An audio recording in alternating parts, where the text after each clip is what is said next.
Naitwa Peter Tarimo, ni mfanyakazi wa TPA Tanga. Leo tumecheza timu yetu ya Tanga Basketball na Tanga Mtwara. Tumeweza kufanikiwa kushinda kwa basketball 25 kwa 76. Kiukweli siri ya mafanikio yetu sisi muda wote mwaka mzima tupo uwanjani, na tunapopata muda wa kupumzika uwaga tunafanya mazoezi.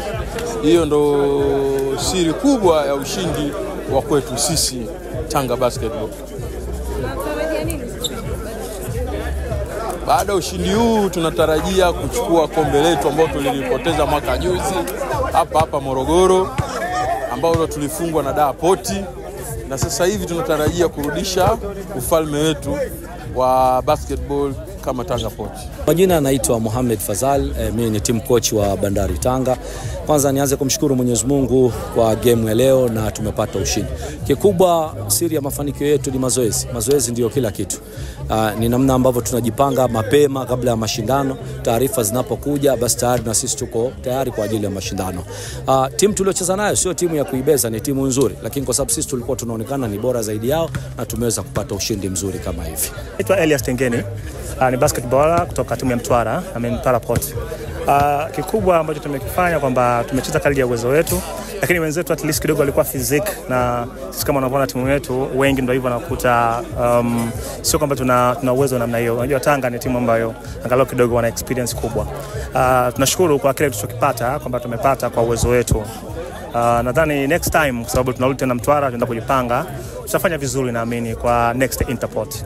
In all michezo ni iko vizuri. Tumebakiza mechi mbili, nadhani kuna Maziwa pamoja na Dar Poti. Kwa hiyo tutajitahidi kwa hizo mechi zobaki. Tunaamini kama Maziwa tunafanana nao, unajua tutawapiga. Na hata Dar Poti wakijichanganya tutawapiga pia. Tanga wamebahatisha tu sasa hivi, lakini tunaamini hawa Tanga nadhani msimu ujao kwa kikosi chetu kama ulivyokiona tutawapiga vile vile. Naitwa Ibrahim Msami, ni kocha wa basketball Mtwara Port. Game leo tumepoteza, lakini wenzetu benchi lilikuwa kubwa. Wenzetu benchi ni kubwa kwa maana ya wachezaji wanao wengi wa kutosha, wana experience tofauti na sisi. Sisi benchi lilikuwa dogo, lakini tumejitahidi kwa uwezo wetu kulingana na maandalizi yetu, lakini mchezo ni kupoteza na kushinda. Tumepoteza, tunakubali, tunajiandaa kwa mchezo ujao. Tumebakisha mechi ngapi na tutarejea nini? Tumebakisha mechi 3, na kwa hizo mechi 3 na imani wachezaji wangu watafanya vizuri.